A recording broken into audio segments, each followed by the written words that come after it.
বৃদ্ধাশ্রম থেকে এক হতভাগা বাবা তার ছেলের কাছে চিঠি লিখল, খোকা, আজ 4 বছর হয়ে গেল তুই আমাকে দেখতে আসিস না। যদি পারিস তুই আমাকে এক নজর দেখে যাস।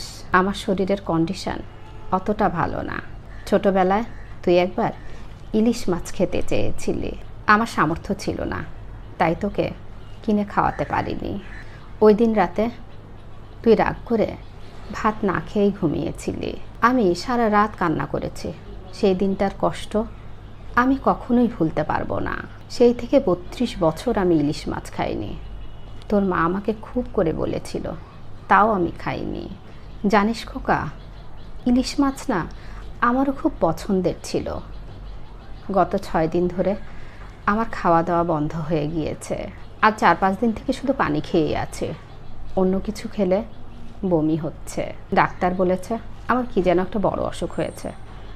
আমি তো বাবা অত কিছু বুঝি না।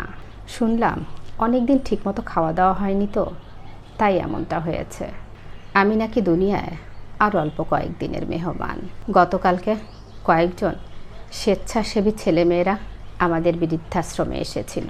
সেখানে একজন ছেলে আমাকে দেখে আর আমি বেশি দিন বাঁচব না শুনে আমার প্রতি তার খুব মায়া হয়। সে আমাকে বলেছিল, চাচা, আমি আপনার সন্তানের মতো, আপনার কি লাগবে বলুন, আপনার যা লাগবে আমি কিনে দেব। আপনার মৃত্যুর আগে আপনার শেষ ইচ্ছাটুকু আমাকে পূরণ করতে দিন। তখন আমি তাকে বলেছিলাম, বাবা, আমার একটা অনুরোধ রাখবে? সে বলল, চাচা বলুন। আমি বলেছিলাম, আমাকে একটা বড় ইলিশ মাছ কিনে দেবে আর সাথে আমাকে 3000 টাকা দেবে? সে বলল, অবশ্যই কিনে দেব চাচা, কি বলেন, আপনি এর চেয়ে বেশি কিছু চাইলেও আমি কিনে দিতাম। তবে একটা সত্যি কথা বলবেন চাচা, একটা বড় ইলিশ মাছ আর 3000 টাকা দিয়ে আপনি কি করবেন? তখন আমি তাকে পুরো ঘটনাটা খুলে বললাম।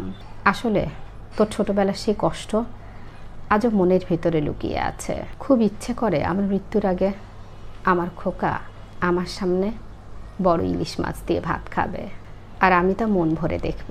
তাহলে আমার আত্মা উপরে গেলেও শান্তি পাবে। আর 3000 টাকা খোকার হাতে দেব।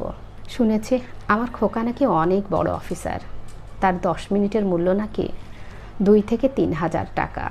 অবশ্য এই কথাটা আমার খোকার বউ বলেছিল আমাকে। তাই ভাবছিলাম যে 10 মিনিট আমার খোকা আমার সামনে ইলিশ মাছ দিয়ে ভাত খাবে, সেই 10 মিনিটের টাকাটা তাকে দিয়ে দেব, যেন তার বউ কষ্ট না পায়। সর্বশেষে জানা যায় চিঠিটা সন্তানের কাছে যখন পৌঁছায় তার একদিন আগে তার বাবা মারা যায়। মারা যাওয়ার সময় তার বাবার হাতে 3000 টাকা মুঠোবন্দি ছিল, আর সাথে আর একটা চিরকুট ছিল। সেখানে লেখা ছিল, মৃত্যুর আগে শেষ দেখাটাও হলো না খোকা, ভালো থাকিস আর তোর সন্তানকে মানুষের মতো মানুষ করিস। যদি এই চিঠি কখনো তোর হাতে পড়ে, সেদিন হয়তো আমি এই পৃথিবীতে নাও থাকতে পারি। তবুও জেনে রাখবি, আমি মৃত্যুর আগেও আল্লাহর দরবারে তোর জন্য অনেক দোয়া করেছি। কোনো অভিমান নেই খোকা। আর ভালো কথা, ফ্রিজে তোর জন্য একটা বড় ইলিশ মাছ রাখা আছে, যাওয়ার সময় নিয়ে যাস কিন্তু। ছোটবেলায় তুই একটা ইলিশ মাছ খেতে চেয়েছিলি, আমি কিনে খাওয়াতে পারি নাই, তাই আজকে রেখে গেলাম।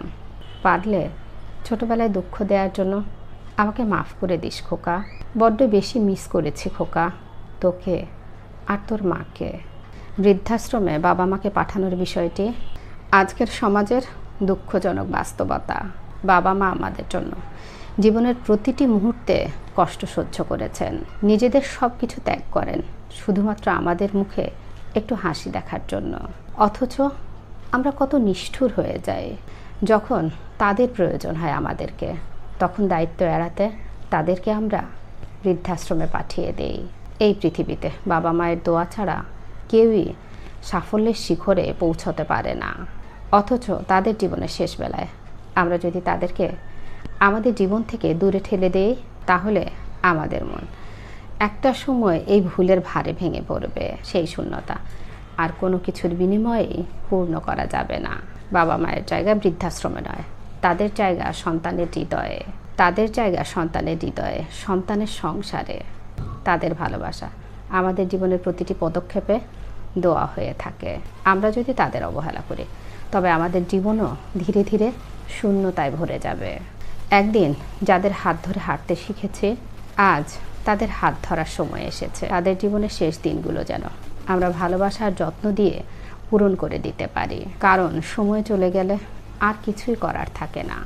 অপেক্ষা থাকে শুধু অপূর্ণতার আর গভীর অনুশোচনার। বাবা মায়ের প্রতি ভালোবাসা, যত্ন এবং সেবা করতে কখনো দেরি করবেন না, কারণ তাদের সাথে কাটানো প্রতিটি মুহূর্ত অমূল্য। যারা ভিডিওটি পুরোপুরি দেখেছেন তারা বাবা মাকে উদ্দেশ্য করে অবশ্যই কমেন্টে একটি করে লাইন লিখে যাবেন। সবাইকে অসংখ্য ধন্যবাদ ভিডিওটি দেখবার জন্য। আসসালামু আলাইকুম।